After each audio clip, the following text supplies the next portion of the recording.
Welcome to Locally Sourced. I'm Armanda Familetti. Tonight's guest's resume is so remarkable that I'm going to have to read it, so excuse me.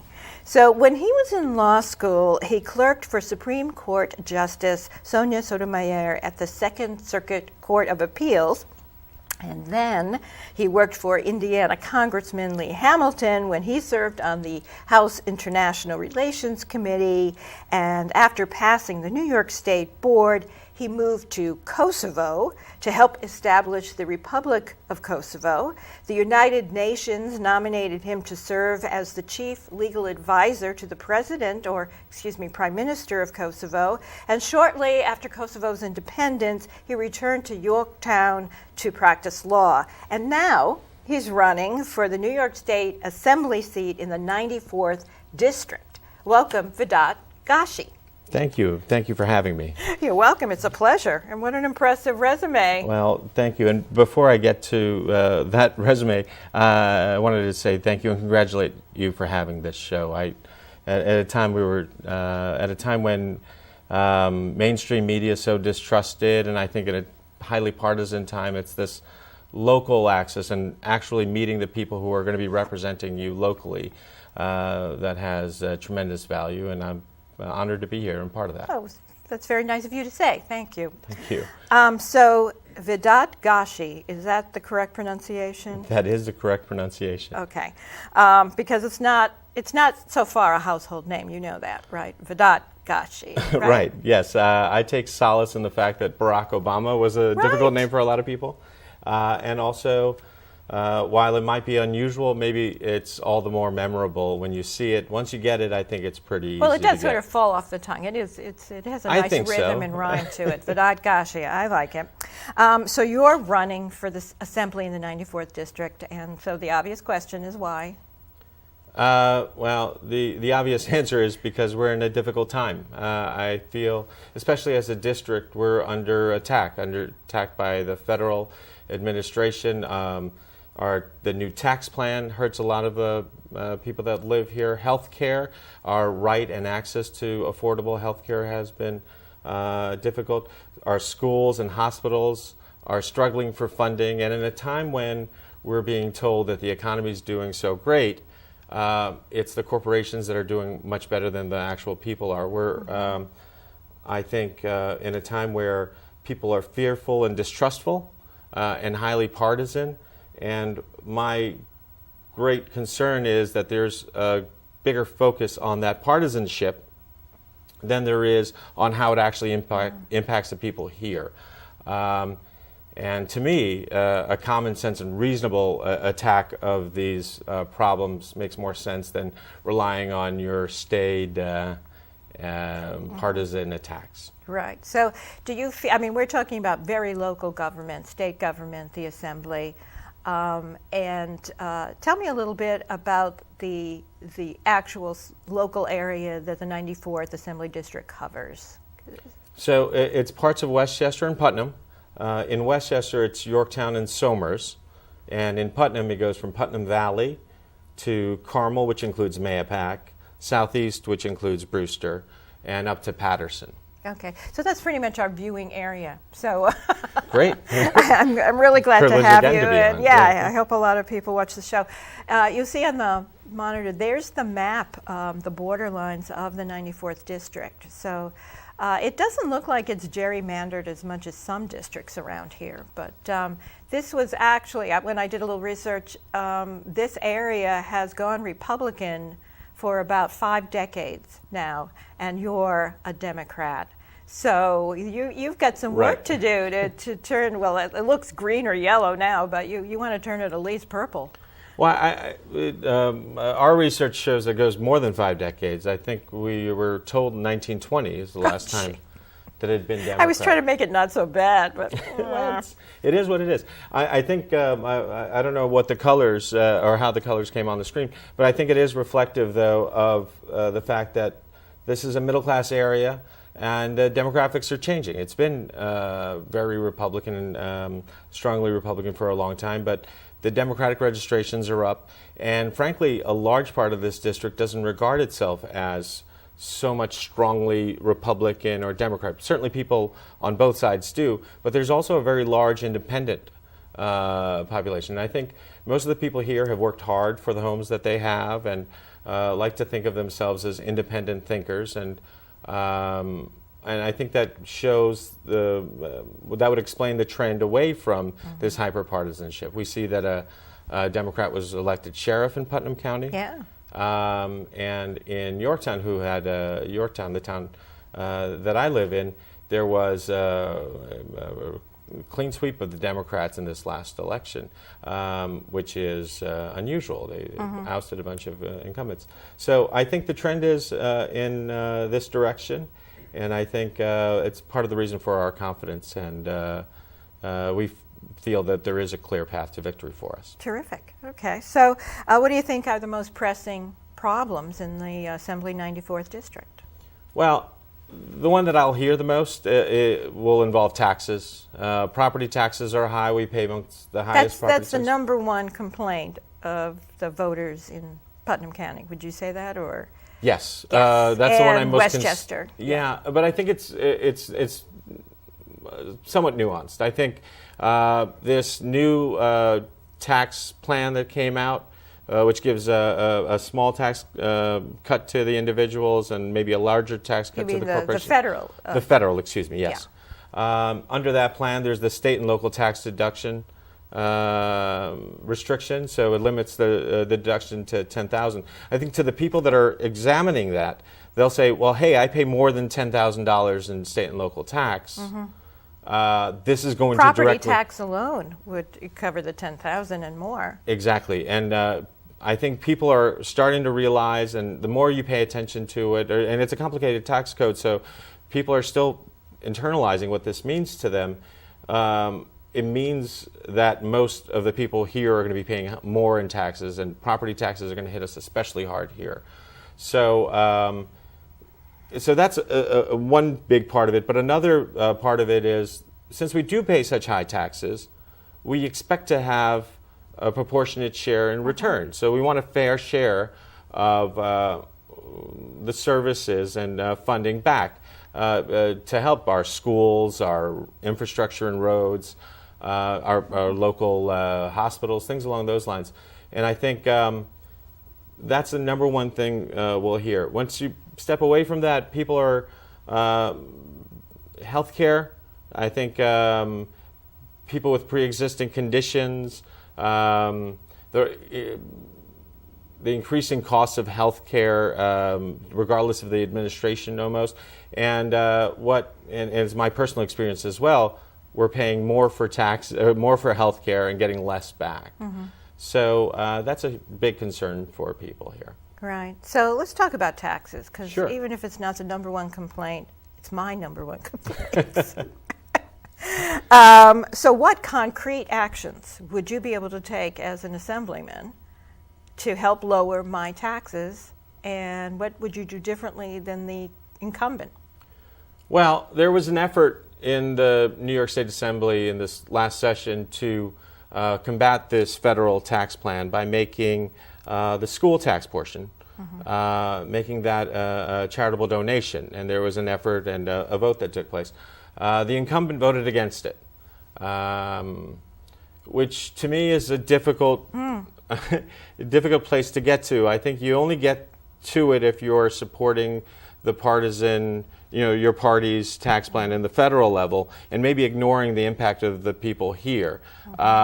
It's kind of well, not nonsensical, but not a. Well, what was his reason for doing that? Because I'm sure somebody gave him some pushback on that. Well, you'd have to ask him. But for me, I'd like to. So I hope to get him on the show. I would love for you to have him on the show. I think the more we talk about these things, and the more we talk about how it impacts the people here and locally, and less philosophically and in the national level, the better off we are. It's as the Republican, you would think that he'd vote to lower our taxes, and he hasn't. And that's... So is that what you would do personally? You would try to see if that came back to the floor and make sure that it... But I would certainly be supportive of that, yes. Okay.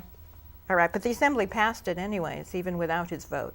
Well, Yes, he's in the minority now, so his votes won't directly impact a lot of the decisions, and any of the decisions, because the Democrats are so strongly in the majority.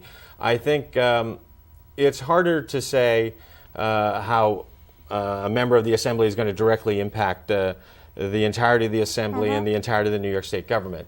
But what you can say is, once you get in there, being part of the majority and being an effective advocate for the needs and the services of this district, especially given how much we do pay, I think that's something I can be more confident about being able to say that I can do. Okay. So the Senate Majority Leader, John Flanagan, this is the Senate, not the Assembly, said that there's an ethics emergency in Albany. Do you agree with him? I think so, and I think that's another thing you'll hear when you walk around. I think there's a lot of distrust about our local government. We hear stories about, even in Putnam County, certain parties and people overstepping their bounds. I don't think it's a partisan issue either. I think you see it on both sides. I mean, there are convictions on both sides. Leadership of both parties are going to jail now, right? Yeah. Actual jail. I think, from my point of view, that there's going to be crime and corruption isn't a surprising thing. What's more important, to my mind, is finding that corruption and when people break the law and then punishing them and making sure that punishment follows through. We'll see. Most recently, there's my opponent didn't file their finance disclosure in time. There was no punishment for it. There was maybe a public shaming. There was a newspaper article saying that he was the only statewide individual not to have filed it on time. Did he eventually file it? He has eventually filed. But there should be punishments for people that don't follow the law. And again, to my mind, the more important question is, what do you do once you find it? What do you do to find it? And how do you make sure it doesn't happen again? Right. But certainly it's been happening much too often. Okay. So there were two proposals that went to the Assembly from the Senate. They were passed in the Senate. One of them is called the Database of Deals. And it would permit the public to search online for detailed information about economic development benefits awarded by the state, along with other precise costs and job creation results. And that sounds like a great idea to me, but it was not passed in the Assembly because they didn't get to it, actually. And then there was another ethics bill called the Restoration of the Approval Powers by the State Controller, Thomas DiNapoli, a Democrat, over certain state contracts. And the idea being that if DiNapoli was able to look at the Buffalo Billions contracts, then he might have put up a red flag and said, this doesn't seem quite right. And so what is your reaction? If you were elected to the Assembly and you were going in back to the Assembly in September, would you vote for these? Absolutely. I think on both instances, or rather in both instances, it's a situation where sunlight is the best disinfectant. Yes. The more we know about what's going on, the better off we are. Making these contracts public, especially when it's taxpayer dollars that are going to these contractors. If money is going to be going to a contractor, if taxpayer dollars are going to it, they should be upheld. They should be able to uphold those standards and held accountable for not upholding those standards. I think both of these are a great step in the direction of holding people accountable, and I'd be hugely in favor. Do you think that's the issue, that there isn't enough accountability in Albany? And because you mentioned that before. There is a joint commission on ethics and corruption that doesn't seem to do very much. I mean, there do seem to be some things in place that are supposed to be doing what you say should be done, holding politicians accountable. But what can we do to strengthen these ethics? Well, I think there was an effort this last time around to take away pensions from people who were convicted. I think that's a wonderful... That's a good first step. It's a great first step. But putting actual teeth in the prosecution and making a focus of your efforts. Again, if it's taxpayer dollars going to someone, taxpayer dollars should also be paying attention that it's being done correctly. and ethically. Right. I think that's job number one, actually. That's just my 2 cents. I agree. So let me run a few other issues that are bubbling up in Albany and just get your comments on them. So there's a bill that's passed the Assembly about 4 times now called the New York Healthcare for All bill. And it would establish healthcare for everyone in New York State. And it would be a much richer, better kind of plan for ensuring the citizens of New York than anything that's out there now, including Medicare and Medicaid. What do you think about that? Well, I'm moved by that, and I'm supportive of that in the general sense. I should say it's been passed in the Assembly and always stopped in the Senate. Yes, and there's some thought that in this coming election that the state Senate the composition could change, and there could be a chance so to change it. So you see that as one of these partisan issues then? That if there were more Democrats in the Senate, something like that would have a chance of passing. So, well, I think the votes against it have generally been along party lines. Along party lines, I think. Well, what is the objection that dominantly Republican Senate has to healthcare for all and getting? What it really does is get the for-profit insurance companies out of the picture. Right. I think it's easier for me to make the case for it. And locally in Mahopac Library, there was a League of Women Voters. Yeah, it was great. It was a great forum discussing this plan. And frankly, I thought the part that is not, we as Democrats maybe discuss this is the right thing to do, and we need to do it for these right reasons. A lot of people think healthcare is a human right. Well, it's a human right, and it's unfair to. Right, and your level of income should not dictate the level of healthcare that you receive. I think the part that doesn't get discussed as much is that this plan, by all objective observers, stands to save us billions of dollars, which would directly impact our property taxes. And businesses, oh my goodness, it would be so great for business. And that's another thing, exactly. Non-Republicans like pro-business? I don't get it. I'm confused. Well, it becomes a weird kaleidoscope. But I think it's partially Democrats are to blame. I think we lead with, it's a human right and it's unfair, and we should also be saying it's incidentally also a wonderful financial benefit. You would be lowering your property taxes. It would be a boon for employers who are spending quite a bit of money. Well, the Empire State Center, which is, I understand, is more of a right-leaning think tank. Mm-hmm. They recently did a study on it, and they said, hey, this is a good idea. I think that people were really shocked to see that a right-leaning think tank would do an in-depth study on this New York Healthcare for All and say, this would actually be good for everybody in the state.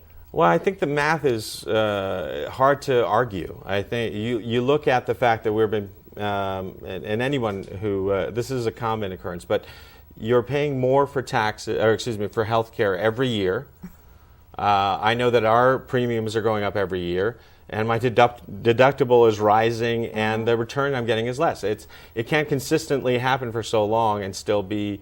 There's a disconnect there, and frankly, the fact that so many think tanks, right and left, and a lot of people like the League of Women Voters, who I would regard as more central and objective. They're nonpartisan. Nonpartisan, yeah. Right.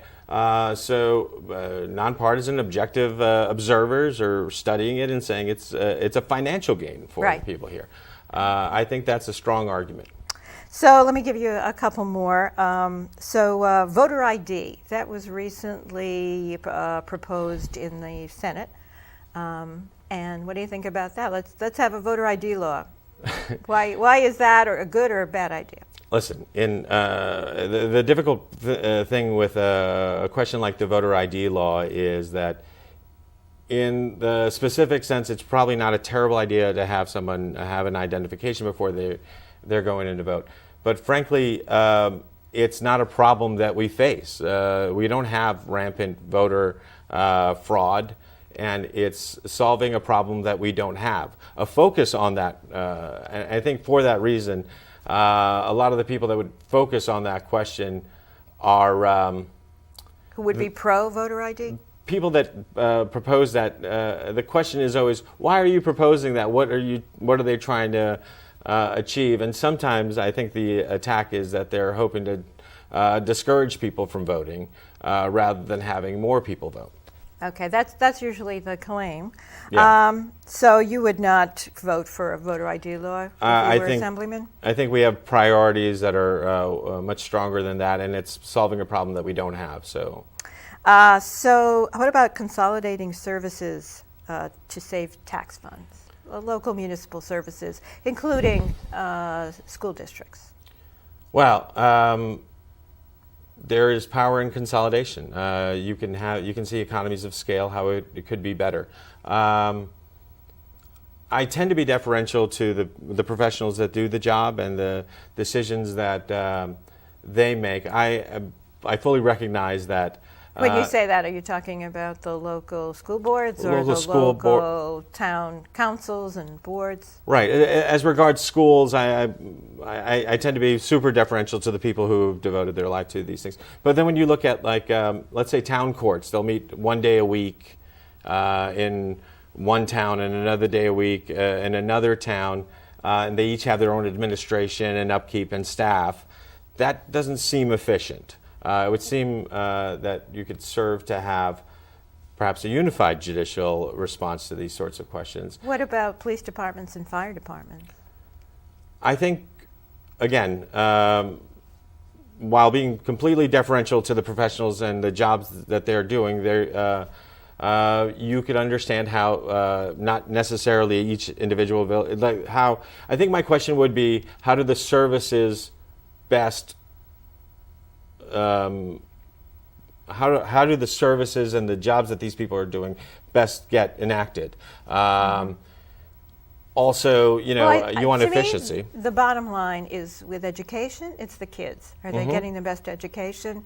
With police and fire, is the community being protected? That's the bottom line. Yes. And then everything should flow from that in terms of taxpayer funds. So let's get the best quality we can in those areas, and then figure out the most pragmatic and the most efficient and cost-efficient, effective way to do it. That's kind of. I'm not running for office. I was saying you should. You answered the question better than I did. Okay. You should consider it. You could use that. So what about the red flag gun bill? It's funny. Especially we were talking before about how. It was yellow on the map, and how this has been Republican for a long time, but the Democrats are also increasing in popularity. One of the things I was told is stay away from the gun issue here. Who told you that? A surprising number of people who had my best interest in mind. Okay. But I think I don't find that to be true when I actually talk to people, because I think it's such a common sense law. It's hard for me to believe anyone would be against tell me what the law is proposing. Well, there's that gun law, but there's a lot of other ones, and that one's being proposed, and so there's versions and things that regard that one. But one that was just passed and discussed was whether or not domestic abusers should have access to guns. Right. Yeah. The law said, the law that was considered before the Assembly was, if you're convicted of a serious domestic abuse offense, the judge has the right to temporarily remove your gun. Oh, no, to remove it. If you get convicted, if you're convicted. Oh, gone completely, because the red flag bill is temporarily. It's a temporary removal of people within certain situations. To me, a more black and white issue was this question about should domestic abusers have the access to guns? And to my mind, even if you're making the good guy with the gun argument, well, I don't regard a domestic abuser as a good guy. So that was the law that was considered. My opponent voted against that. And for me, that was a hard thing to understand. I don't understand how you side with the domestic abusers there. But also, I'm a gun owner. I have a New York City concealed carry permit. I'm not. I believe in the Second Amendment, but I also believe in reasonable common sense restrictions to that right. And I think. If we start from the proposition of red versus blue or Democrat versus Republican, we can you go nowhere. But once you start talking to people in the local sense, on the individual sense, and across party lines, whomever I speak to, you ask them, but what do you think about comprehensive background checks? And they'll all agree. Everyone thinks that comprehensive background checks, education is good. I think that's my goal, to hope to take it away from the hyper-partisan rhetoric part and bring it to a more local, how this impacts us. Right. I just want to interrupt you because we're running out of time, and I want to make sure that we get a slide up because nobody can do anything unless they're registered to vote. Yes. And unless you go out and vote, then you're not going to really be making any kind of a difference. So let's get that slide up. And in the meantime, I just remind people that there's a primary on September 13th. That's a Thursday, not a Tuesday. And the general election is November 6th. So if you're concerned at all about your status as a voter, the elections.newyork.gov is a great site to go to register to vote, change your party enrollment. I think you were saying that an awful lot of people aren't happy right now, and they might decide with the party that they originally are affiliated with, and they might want to change. Go to that site, and that'll be great. And vote. Vote, yes. That's it. So the last question is, Vedat Gashi, how are you planning to make the name Vedat Gashi a household name in the 94th Assembly District? Well, I think you make that happen by going out and meeting as many people as possible, by doing shows like this, and as much as thank you again for the exposure. My pleasure. That this will allow me. But we're going door to door. We're you having town halls or speaking engagements? Yes, we have. Our kickoff had a couple of hundred people attend. Right. I think we had a slide of that. Yeah, that was great. Yeah, there's been great enthusiasm, and frankly, it's humbling. But there's I think when you talk to people in the individual sense, they are excited to have somebody who's talking about what actually concerns them. We have wide support. We got the Independence Party. So we have the Democratic line without opposition. We also have the Independence line without opposition. So there is no primary for either of those. The working family is the same, women's equality the same. We're getting parties. So your name's going to be in several lines on the ballot. So that's a good start to having more people. They say, what? Who?